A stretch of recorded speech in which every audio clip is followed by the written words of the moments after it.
Lock in. 1, 2, 3, go. Welcome back to another episode of Digging Deep. It is so lovely to have you. I am doing another video form, long form, recorded form, go watch on YouTube form video. I released the last episode, and this time I'm doing it filming landscape the whole time. You probably don't care about the details, but I say all that to say that please let me know if we're rocking with the new style of videos, because I've wanted to do this for a long time and I'm just now trying it out. So please leave a comment, leave a review, DM me, whatever it is, but just let me know how you're liking this form, because I think it's really fun to see me talking while you're also listening, because I feel like there can be a disconnect sometimes of like, what does she look like while she's doing this, which most of the time I'm just laying on my bedroom floor. But now you get to see me sitting in a chair, wearing my cute little grandma shoes. And if you can't see them, go watch it on YouTube, because they're really cute. And I love dressing up as a teacher. It's really fun. But welcome back to another episode. It is so lovely to have you. I have been wanting to do this topic for a long time, and I don't know why, but every time I wanted to talk about it, I was just like, nah, we'll push it back. Nah, we'll find something else to talk about. And this is a conversation that needs to be had. Today we are touching on the idea of how important it is to cultivate community in an increasingly isolated world. We are more digitally connected than ever. That's no surprise to anyone, but I feel like it is so important for us to cultivate those genuine interactions, finding people that you can rely on, people that you can go to for anything, and that also involves unpacking why we may fear that, why it may feel like we're being a burden when actually we're just being human with needs. So without further ado, it is time to dig deep.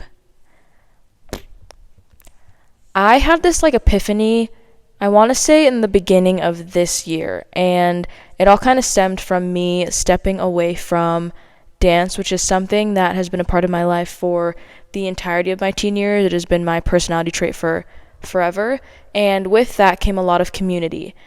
Dance, the community out here at least, it's weird how it's so big, it feels so grand, but also everybody knows each other. Like, if you know the right people, you're connected with everybody, it seems like.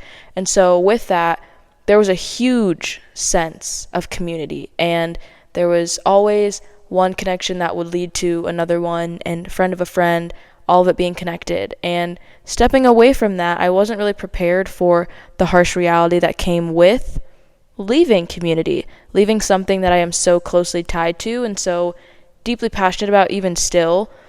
It was really a wake-up call and oh my gosh, I'm alone. It is just me.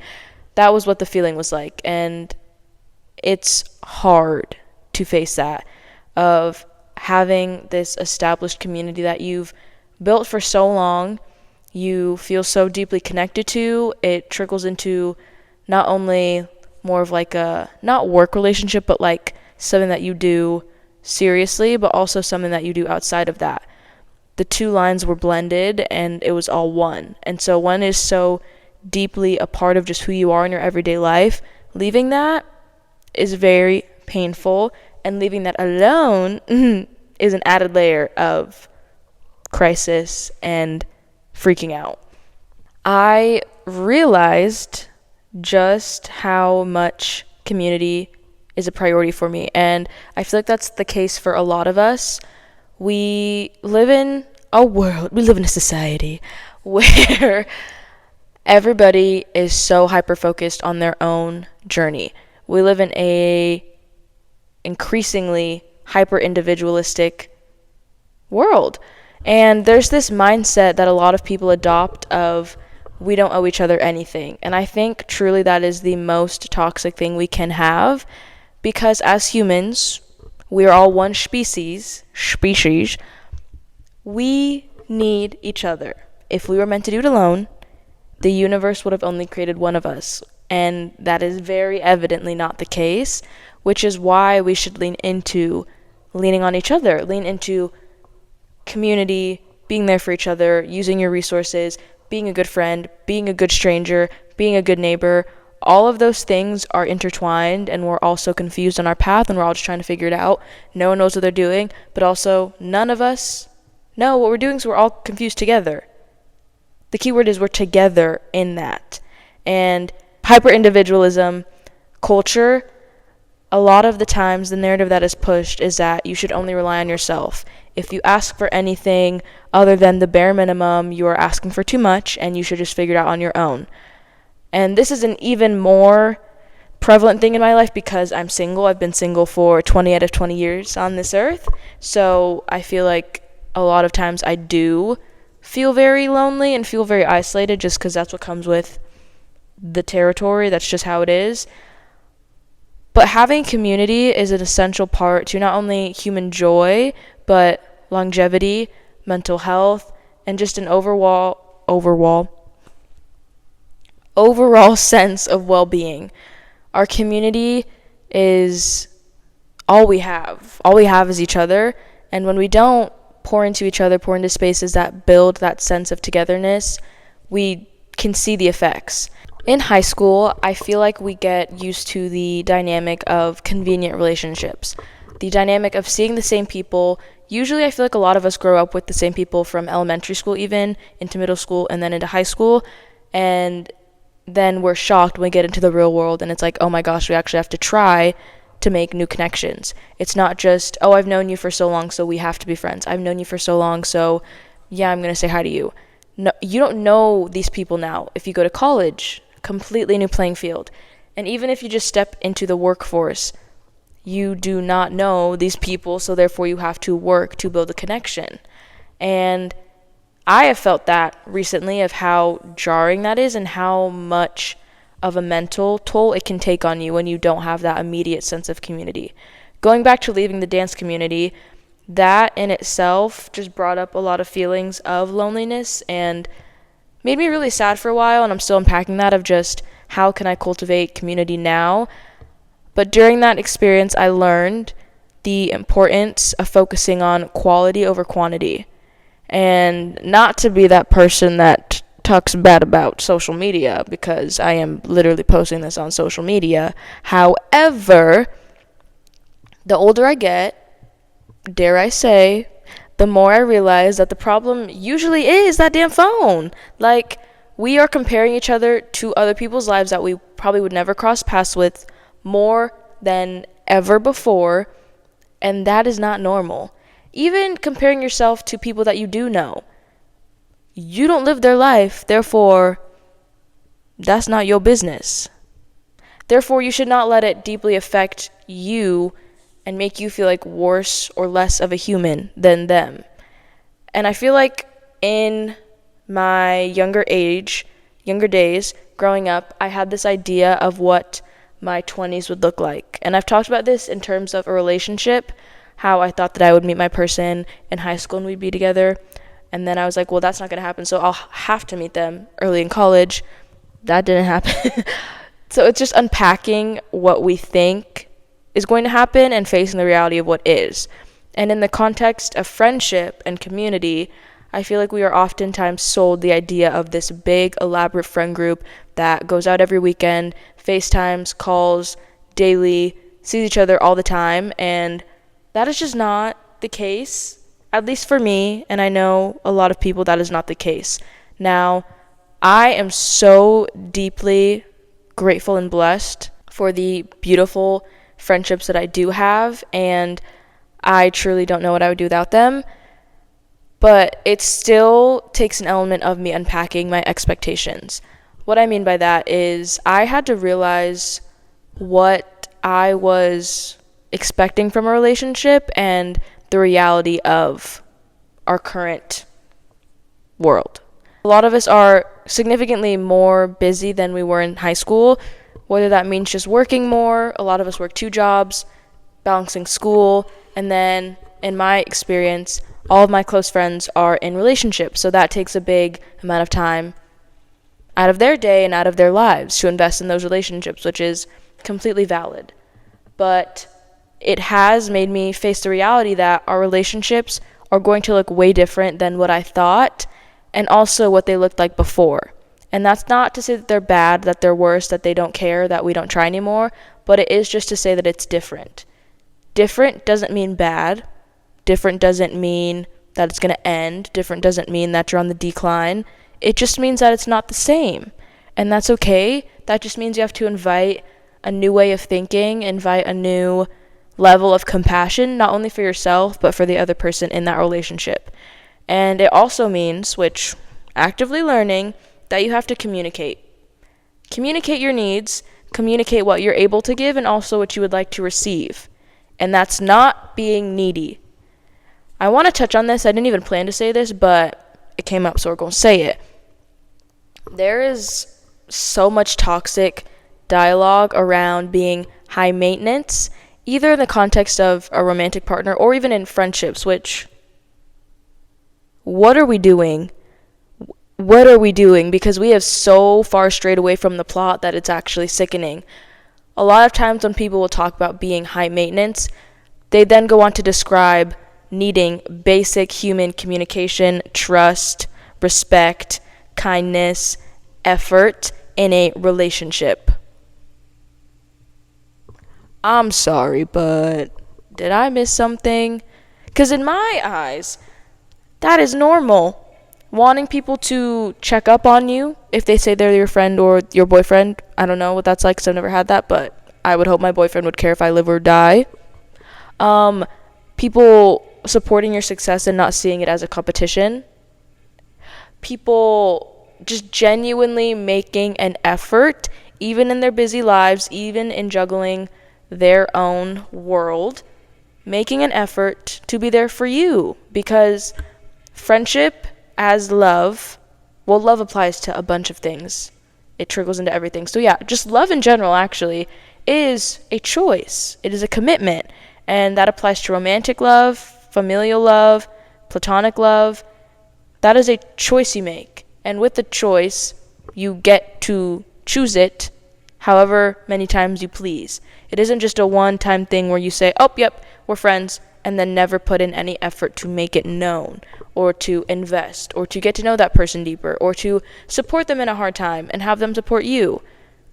Love is a choice that you have to keep choosing every single day for the rest of that relationship. And if you want it to work, you have to be willing to have hard conversations on how maybe you're growing differently, but you can still find a way to grow together. And it's not easy, but I think there's a misconception of the idea of work having to be hard. I often hear this when talking about romantic relationships. The idea of relationships are hard work, which means that you shouldn't be with that person. Well, no. That can get into a whole nother conversation of people not wanting to commit because they are quick to drop someone after the first sign of red flags. However, we will not talk about that today. But I don't think having to work for something is inherently making it not something worth having.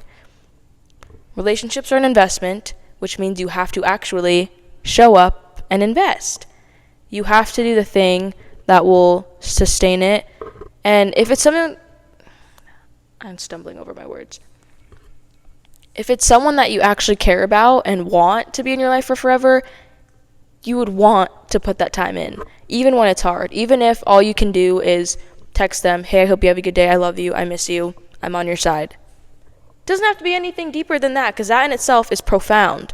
Knowing that another human being cares about you, sees you in this world, wants you to do well, that in itself is profound, and that builds community, which we all desperately need. It is the segment of the show where I whip out my second journal because if one wasn't enough, I needed to get another.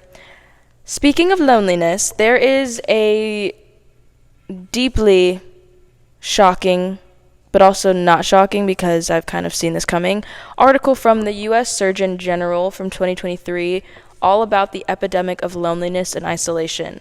There are a lot of statistics in that, obviously, but I wanted to highlight some that really shook me to my core and just really emphasizes the fact that we need to call on each other more. We need to use our resources. We need to be with one another. We were not meant to do everything alone. We were not meant to figure it out on our own. That's why we have families, communities, all of that. So, in 2022, the study found that only 39% of U.S. adults felt very connected to others. And in this study, they identified 3 vital components of connection. Number 1, structure, which is the number of relationships, variety of relationships, and frequency of interactions. Number 2 being function, which is the degree to which others can be relied upon for various needs, for example, emotional support. And then lastly is the quality, which is the degree to which relationships and interactions with others are positive. For example, social inclusion versus exclusion, and then the emotional strain of various relationships. I know that community is not always prioritized, but it is evident that it is a growing need for human happiness, human satisfaction with life, and it has been shown that it improves your lifespan. It improves how long you live. The more positive relationships you have, the longer you're going to live, because through the ups and downs of life, whether that's losing a job, losing a family member, having really, really bad mental health, having people that you can go to for support and to champion you and to see you for who you really are, believe in you, give you hope, love, that is something to live for. And we'll touch on a little study about that. Not a little study, it's actually quite big, but we'll touch on that study in a little bit. Let me not get ahead of myself. In the loneliness epidemic and isolation study, however, it says that in 1972, roughly 45% of Americans felt they could reliably trust others, and in 2016, it was roughly 30%. I don't want to do the math on how far away those years are, but we can see that the decrease has been 15% in the amount that we can trust others, which says a lot about why we're less likely to engage in social connection nowadays. If you can't trust someone, you're not going to want to have a relationship with them. That's just how that works, which I think should symbolize to us that we should take a look in ourselves as to why there is such a big gap in us being able to trust. I think, at least in more recent years, the pandemic is a big one. We experienced more loneliness and isolation than ever before, and those effects are still being seen. We are still learning how to ask for help, how to trust other people, how to be in community with other people. And there's also a big lack of third spaces nowadays, which a third space is essentially somewhere other than work or school that you can go to get that sense of community. A lot of times that would be churches or social events that happen regularly, sporting events, sporting teams, things like that that you could engage with the same people you knew when, where, who was going to be there, what you were doing. It was a sense of not only community, but a sense of consistency. It was something that could be expected, and that in itself fostered relationships, led to community, met those needs. And with the lack of that now, we are all kind of scrambling around trying to figure out what our third space is. And it's so weird because for a lot of us, guilty, our third space has become the internet. There was this tweet, and if I can find it, I'll pull it in here, but there's this tweet that showed like an old school computer desk, like before it was laptops, just a computer. And they were so grand and elaborate. And in this tweet, it said that the internet used to be a place that we would go to escape the real world, but now the real world is a place we go to escape the internet. There's so many ways that the lines get blurred, and before we used to have like a clear separation between, okay, I go sit down at this desk, this is my work time, internet access time, this is when I am taking a break. But now we are so heavily involved in the digital world that in order to get a break from that, we engage in our real physical lives. The way that we view that stuff has completely been switched and warped, and it just shows that the more digitally engaged we are, the more consumed we are by our phones, social media, all of that stuff, the less engaged we are in community, in putting ourselves out there, in going to events, in genuine human interactions that involve face-to-face talking with a real live human being. This article highlights national trends for social connection from 2003 all the way to 2020. It says the average time spent alone increased from 285 minutes a day to 309 minutes a day in 2019, all the way to 333 minutes a day in 2020. Social isolation increased 24 hours a month, and the amount of time respondents engaged with friends socially in person decreased from 2003, which was 60 minutes a day, to in 2020, only 20 minutes a day, a decrease of 20 hours per month. That last fact was the one that really made me put my computer on pause and reflect. How many of us can say that we talk to our friends on a daily basis for an hour, or even 20 minutes, which is what the average was in 2020? I feel like we are so caught up in our own lives that it can often be hard to take a step back and realize that we have people that we care about, we have relationships that we need to invest in if we want them to last. It's crazy to me that it used to be an hour, because right now it seems nearly impossible for that to fit into your schedule. But it's not, because people do it. People have relationships. People make things work. But that just shows that the culture of our society is so focused on what you can produce, how much you're doing, and it doesn't leave time for connection. The only way to engage in that connection is if you're intentional about it and if you go out of your own way to make it happen. And it's just so sad to think about and see the number on a paper that in general we are only engaging with our friends socially in person for 20 minutes a day. Because I know for me, that usually isn't even the fact. I don't see my friends every single day. I don't talk to them every single day. And that doesn't mean that the love is lost. That doesn't mean that we don't care. That just means that life can be busy sometimes, and that's just the changing dynamics. Something that I've really had to ground myself in, and actively I'm just working to understand that, is that relationships are going to change. Relationships are not going to look how they once were. And that's not a bad thing. It can feel really icky and sad, and it feels like you're losing people, but really you're just growing. And if they care, they're going to make time to make sure that they know how much you know that they care about you. And that's just evidently true in the people in my life that do that. It's just really weird to see that happening for you. It's gross to become an adult with adult responsibilities and prioritizing work sometimes over socially engaging, which I understand why. But when it happens, it's still it sucks, because I wish I could just go hang out with my friends every day instead of having to clock in and make money. And with those changing dynamics, it can be a really big hit to your mental health. Understanding and unpacking the fact that things are not what they once were is not easy. I always reference Landslide, the Can I Handle the Seasons of My Life? And to be continued, to be answered further down the line, because I don't know yet.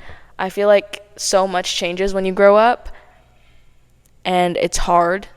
Why am I about to cry? Calm down. Just things change, and I am such a person that I love seeing my friends every single day. Thinking about in high school, me and my best friend Jade, we went to EVIT together. We would drive there together every single day. We were then in the same class when we got back to school, so we were with each other every single day for 3 hours, just making the most wholesome memories. Oftentimes, most of the time, talking about nonsense, but it was our nonsense. It was our thing that we understood, that we shared every single day together. And as we grow older, we have different commitments, different goals that we're going after, and the love is still there. The love is still the same. It's just the frequency of seeing each other. And I am, like I said, incredibly blessed to have relationships that are deep and profound, while also can be so silly and senseless. But in general, I think our culture is lacking depth in our relationships, and struggling with whether or not they're too much when they're asking for vulnerability instead of just the surface level connections. I feel like when we grow up and we get into like work relationships, it's not often guaranteed that you're going to find people that you connect with on a deep level at your job, which is hard because that is something that you have to do every single day if you want to make money, have a stable life. So if you don't have that sense of community at that place where you're spending the most amount of time, it will evidently lead to feeling a lack of connection with your community. That's just how the cookie crumbles, unfortunately. I think the best way to unpack that is to look at the narratives that we have been sold throughout our whole lives of what our life should look like, but specifically what our friendships and relationships should look like. Unpack that for yourself and know that this idea of the perfect friend group, perfect relationship doesn't exist. On social media, when you see that stuff, you don't know the ins and outs of their relationships. You don't know the depth of it. You don't know them. So therefore, it is not fair for you to make yourself feel bad for not having what they have when you don't even know if that's what you really want. It just looks nice. Or it's just the illusion that people have it so much better than you do. When I think about friend groups, I think about the Sex and the City ladies, which I could actually cry thinking about it right now because I'm on season 6, which means I am nearing the end and I don't want to let those women go. I love them so much. But in that show, they are a group of 4. 1, 2, 3, 4. Not a group of 10, not a group of 20, not a bunch of couples, not a bunch of... I don't even know what I was going to say, but it is a small group. But in actuality, it's not that small. It's normal. In the same study from the U.S. General, it says that in 2021, 49% of Americans reported having 3 or fewer close friends, which is insane because I feel like so many of us believe that the only way to be happy is to have a big, grand friend group, but that's not what makes us happy, and that's also not what everybody else has. Like, we sell ourselves this idea that if we don't have the big friend group to show for it, then we're less valuable, we're less worthy of love, all of those things. But the numbers show us that most of us have 3 or fewer friends. And that is okay, because I'm sure those relationships are quality. They are deeply fulfilling, and that is why you continue to invest in those and why your circle is smaller. And going back to Sex and the City, the reason why I think it's just so refreshing to see that is because, yes, they have other connections in the show. The show's about dating and romance, and at the heart of it, though, it's about friendship. And men come and go into your lives, different friends will come and go into your lives, but if you have your girls, the people that you can call whenever, that you can go to whenever, you can bicker with like sisters, but the love is still there, the respect is still there. You can get your heart broken and go to them and know that they will always come to bat for you. You can talk about shitty men and they will always take your side because that is your girl. Having that is what makes life worth living. Truly, I will stand on that hill for forever. Having a solid group of friends, specifically girlfriends in my context, because women gotta stick together. Having that is so vital to your survival and just happiness and lust for life and joy and sparkly fun. No matter what they went through, they always had each other. They always met for brunch or lunch somewhere to talk about the intricacies and the deep things and the not so deep things, because that is also important as well. But that show, it isn't about a big friend group. And that show was wildly successful because each woman represented a different trope, and they were so closely knit because it was just the 4 of them. That is enough. There doesn't need to be more. If you're just looking to add people into your life just for show, just for the number, just for the sake of saying you have someone, the intention is in the wrong place. Quality will always outweigh quantity. When we think back to caveman times, the odds of survival were much higher when we were in a group, in a pack, in a tribe, because that meant that we were protected. We had resources. We had people who would quite literally go to fight for us if needed. But That is why there is such a weird disconnect between now, where we are so in our own lane, in our own world, involved in only the way that we see things and experience life. We were not meant for that. We were not meant to do it alone. We were not meant to be so isolated. We were not meant to be so fixated on us and only us without any regard of anybody else. That's just not human, and that's why it feels so icky and why loneliness feels so hard and heavy. That is why mental health struggles when we do not engage. We were not meant to be alone. It is human to crave connection. It is human to yearn. Yearning is innately human.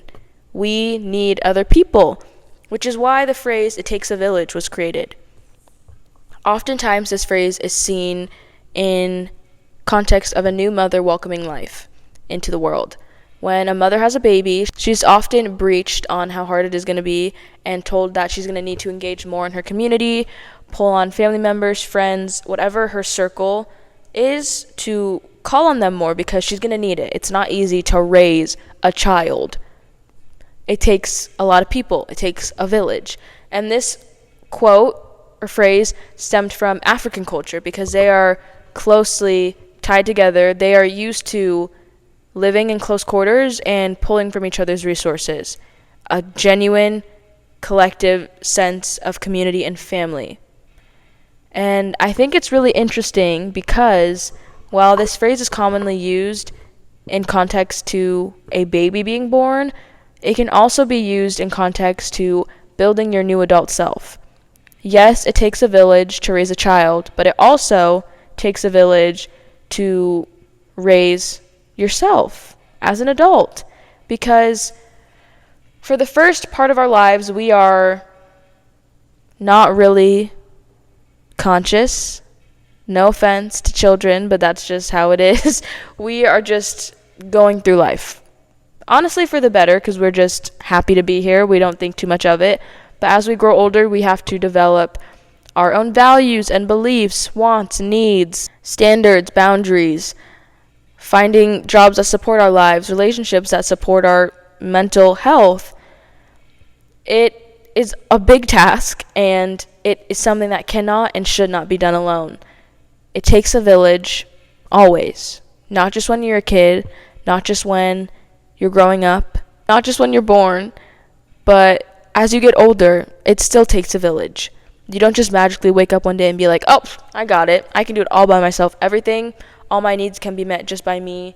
All my wants can be met just by me. Everything is on me.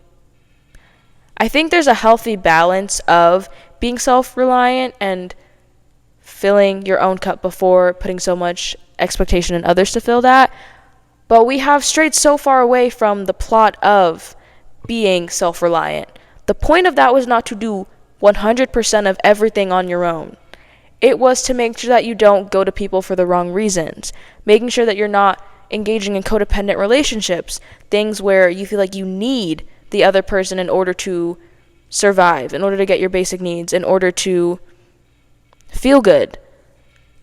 I don't think, though, that it is a bad thing to need others. Let me cook. For me, recently, this year, I had a very scary phase of mental health where it was terrifying to be in my own body, and I genuinely needed other people. Like, I've never been more vulnerable than that. And when that was happening, I weirdly found myself feeling really guilty about how much I was relying on other people to help me, which is so crazy. And I unpacked this in therapy. I literally sobbed about it because I realized I had this deep fear of coming off as needy. And when I was talking about it, the things that I was saying, if someone else were to say that to me, I would never judge them in the way that I was judging myself. The way that I was, quote-unquote, being needy was actually just asking for support and a little bit of extra help during a time when I could not really help myself. And I don't think that's needy. And also, if it is needy, I don't think it's bad to be like that. The reason why we have other people is to help us, is to lift us up when we can't lift ourselves, to be there for us, show up, and genuinely walk through life with us. That is why we have each other. And when we don't use relationships for what they're intended for, which is a mutual push and pull, and sometimes someone else is pulling more because someone else can't. I think that being needy, and I shy away from using that word, but being needy is not the worst thing you could be. Obviously, we can't go to the extreme because we know that people all have their own needs, and we have to find a way to balance meeting our needs ourselves while also calling in community for help. But we can't go on the opposite end and being completely isolated from connection because we don't want to come across as needing people. It is okay to need people, and it is actually a human need, want, desire, essential for our survival. We were designed to pull on the people around us to be okay.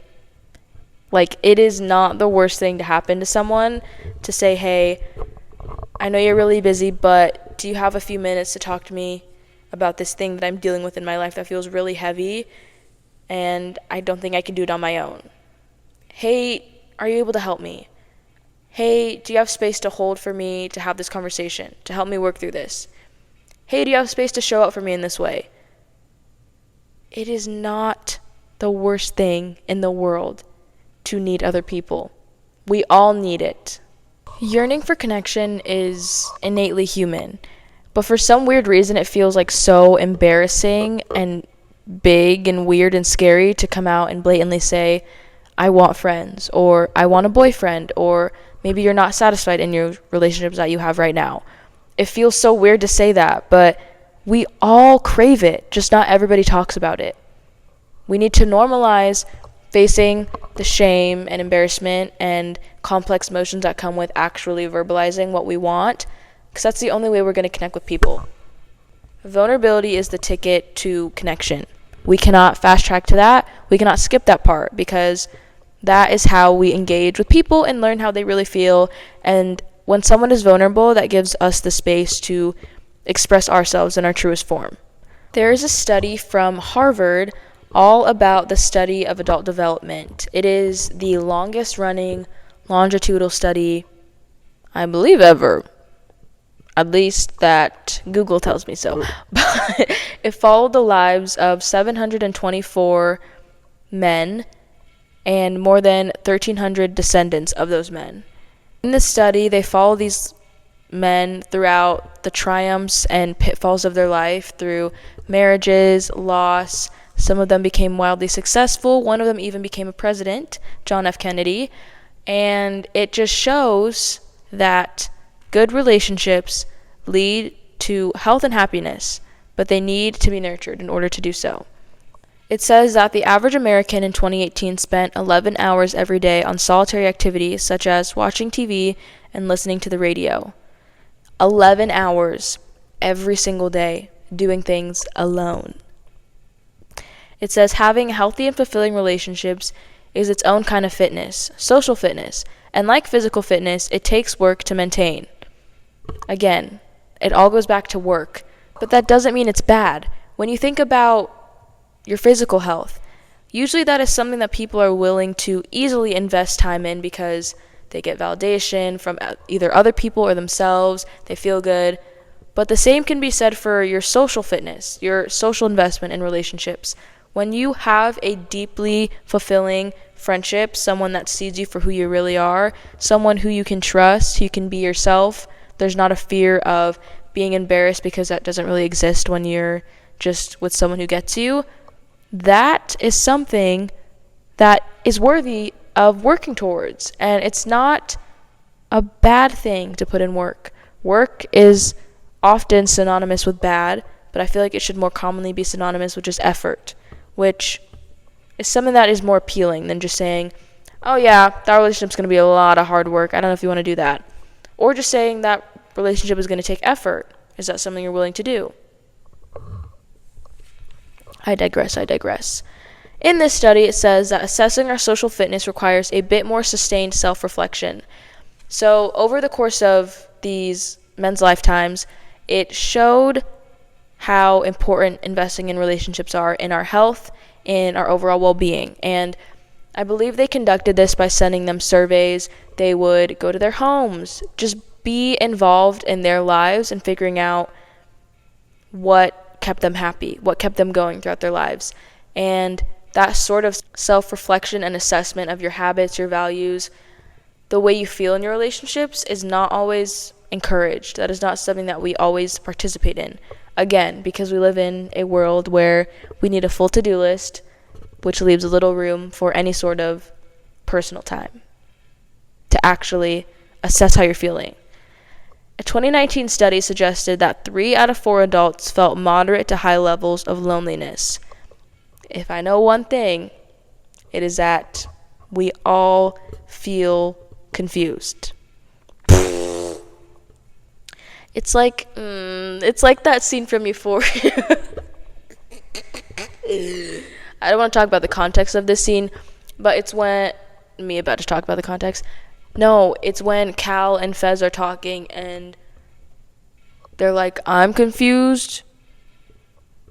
Or no, he's like, you're confused? I'm fucking confused. Like, life is like that. Like, pointing fingers, Spider-Man pointing fingers. Like, we're all just like, we're confused, we're lost, we're happy, we're sad, we're lonely, we're together. Like, we're all those things at once and we're all feeling it. And so, if you ever feel alone, know that there are so many people feeling that same feeling at once, which is such like a weirdly paradoxical thing to say, but we're alone together.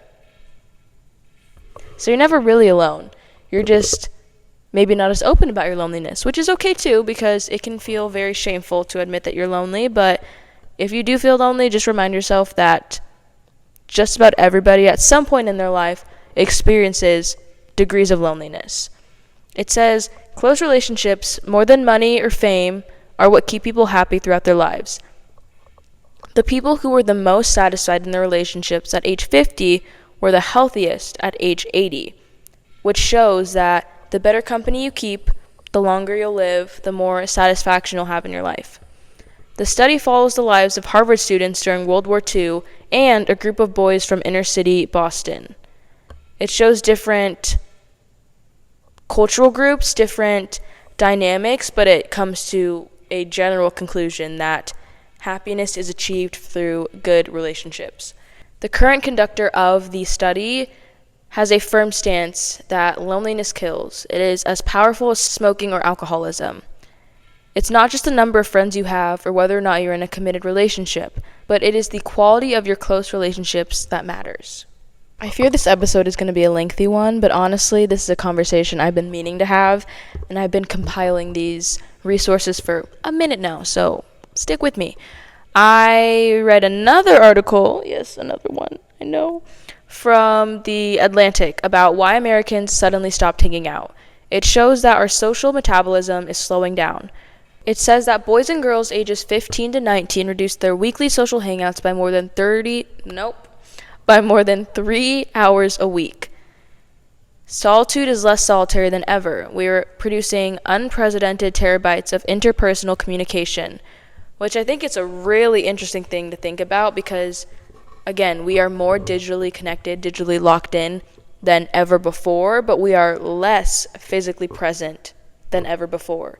The more we engage online, the less we engage in the physical world, which is annoying because we all are contributing to that every single day, me as well, but it shows that it has negative effects on all of us throughout our lives.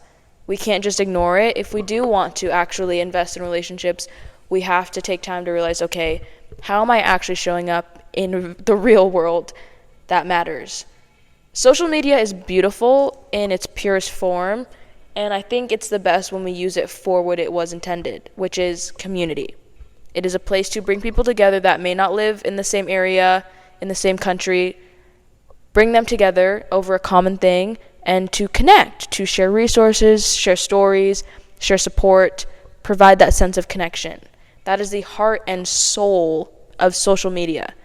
But now, it is just focused on the media part. which is how much can I consume, how much can I create, what can I put out there, how many likes, followers, dopamine hits can I get. Again, our car used to be driving on the path, and now we crashed and detoured terribly. Catastrophic loss, honestly. It shows that women and 20-somethings enjoy the most social time, which Sex and the City girls, they have it going on. They're always with their girls. But something that I thought was really interesting is that, and this is something I will touch on further soon, low-income, middle-aged, unmarried men seem to get together the least. The male loneliness epidemic is something that needs some serious attention, and that is just deeply embedded in the patriarchy and men's lack of vulnerability in their relationships, lack in depth, which, as we've covered, is essential for any sort of connection, to have any sort of weight. That is something that is genuinely concerning. I digress. It says the average time that Americans spent with their pets has roughly doubled in the past 20 years, which I thought was really interesting. Like, people would rather go to animals than to other human beings. Which, hey, I'm not going to yuck your yum. But going back to the point about trust, it's like we can't trust each other anymore. So instead of actually engaging and taking the risk, we just get pets because they can't disappoint us because they don't have a mouth to talk to us and say something hurtful. They could run away from us, but usually they don't. They're more loyal than humans sometimes, unfortunately. It says that in the late 70s, more than half of 12th graders got together with their buddies almost every day. By 2017, only 28% did. That is a crazy jump. Spending less time with people, more time with screens. A 2019 randomized NYU and Stanford study showed that paying people to deactivate Facebook increased the time they spent socializing with friends. The fact that we have to pay people to step away from their digital lives to realize what has been in front of them in the real world all along is terrifying, but it happens to so many people. There's a theory called Putnam's theory. I don't know if I said that right. Putnam. Putnam, right? I don't know.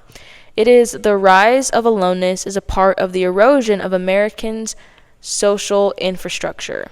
The more we think that we can only rely on ourselves, the less we invest in places that require us to engage in community. The less we feel connected to our neighborhoods, our neighbors, our overall population as one, the less we feel connected. I thought this was a really interesting statistic as well. The fact that teenage girls said that they experience persistent feelings of sadness or hopelessness increased from 36% to 57%. And that can get into a whole conversation of the female pressure to have the big friend group like I talked about, but we are all feeling lonely. We are alone, but we are together in that feeling of aloneness. I feel like I said a lot of negatives about how lonely we are and how anxiety spikes when we're not in community, how depression spikes, how we just genuinely do not have the same outlook on life when we're not engaging in community as we do when we are. So how do we combat that? How do we combat the loneliness epidemic that is evident in our society? I've thought of 4 ways, because I think the less the better, quality over quantity, how we can cultivate community in what feels like an increasingly separated place. There's so much division, especially in our modern society, in recent events, especially. And it feels like the powers that should be bringing us together are actively working to separate us and create division. And I hate to be that person that's like hippy-dippy, like one world, one race, we all bleed the same, but like actually, hey, we do. If you fell, you would bleed the same color red that I do. So why do we hate each other? Why can't we just like be kind, and instead of thinking that we don't owe each other anything, actually we do owe each other love and kindness and a helping hand, support, even if we don't know each other, even if you're going after the same job as me, even if we owe each other basic human decency. Can I get an amen? Like, why is that so hard to ask? Why is that so much to ask for? I don't know, I guess I'm just a little confused. But building community, a 4-step plan. Let's go. Number 1 is recognizing that it takes a conscious effort. And further unpacking that the work does not equal bad. It's just an effort. It is something that you have to commit to. It's the quote from the Notebook. No, so it's not going to be easy. We're going to have to work at this every single day. But I want to do that because I want you. I want all of you every day, you and me forever. It's that. It's not going to be easy. You're going to have to work at this every single day. But that doesn't mean it's bad. The work can be fun. Like, working in a friendship is like sending them funny TikToks and making them giggle. Setting something so niche that you know that they would only get because you sent it. Like a little inside joke that's just yours. Going back to me and Jade, we were separated by, I don't know how many miles, but we were long distance for a while, and a big way that we kept in touch was TikTok, which, so annoying that it's online. I know, that kind of contradicts what I was saying, but use social media to your advantage. That's the positive of social media. We were using it for, it is God-given and purpose. It's intention, bringing people together. The work can be fun. It doesn't have to be hard. Planning a fun little outing for you and your friend. A little market that you know that they'll love. Like, make it fun. And it can also be simple. Like one of my other best friends, me and Presley, we love doing things that are simple together. Like, it doesn't have to be this big thing. You don't have to spend a lot of money. But doing it together, the act of engaging in something together in community is beautiful. Another example of the work not having to be hard. Me and my best friend Layla, the one that I have this tattoo with, we check up on each other multiple times throughout the week of just saying, hey, I love you, I know you're busy, I'm here for you if you need anything. Hey, it's so simple. Hey, you could voice text that. Hey. The work doesn't have to be hard. And if it's someone you want to do the work for, you're going to do it. No matter how busy, no matter how tired, you're going to do it. No matter how broke, honestly. Like, we could go for a walk during sunset and I'd be the happiest girl in the world. So it doesn't have to be hard. Work doesn't inherently equal bad. Number 2 is create the community you wish to seek, which also means be the friend you wished you had. That means if you are yearning for connection, which we all are, ask yourself why, and ask yourself if you are doing things to further bring you closer to that. Are you doing things to engage in community? Are you doing things to show up as a good friend? Are you a good friend? How are you showing up in your relationships? And we can so easily place a lot of emphasis and the responsibility of our needs being met in other people instead of taking accountability for how we're not meeting our own needs on our own. Again, we're not saying you need to be hyper individual and cut off everybody because you can do it on your own. You're a strong woman. Okay, but being strong also means asking for help. Being strong also says that I can't do it all alone. Hey, I need you. It is okay to need other people. It's almost like that was the whole point. Number 3 is exposure therapy, which is something I've been doing, and that involves going to things that you could potentially meet people that have common interests, common hobbies, whether that is at a concert, a flea market, a skating event, finding things where you could engage in community, even if it's the illusion of community. Like, if you go to a big outing, it's hard to feel like there are people that you can actually build a connection with just because there's so many people there, and a lot of times people go to things coupled up in a group with friends, whatever. But going to an event where you could just be around people and the ambiance of connection, and challenge yourself. Give someone a compliment. That's a big way that I start conversation. If I'm feeling nervous, I'm like, okay, someone else probably is too, but hey, I like your shoes. And they'll be like, oh my gosh, you too. And then boom, instant connection. Not always. It's not that easy always, but like it can bridge that gap of like, oh my gosh, I'm so scared. How am I being perceived? No one likes me. I'm alone in this world. I'm literally going to die alone. No one cares about me. Just talk to someone maybe. Just be like, oh my gosh, this is really awkward. I'm alone. And chances are someone is going to be like, oh my god, thank God for saying that. I felt the same thing. Expose yourself. Just try. Try. Persist. And lastly, practice vulnerability. There's a game, and if you can guess what I'm about to say, I love you. We're not really strangers! The best game to ever grace this beautiful earth. It is all about making the surface level deep. It is about taking that shovel, digging in the soil, and digging deeper. Like, it is the best game ever created, and I love it so much. But in one of the cards, it says, like, when was the last time you genuinely answered the question, how are you?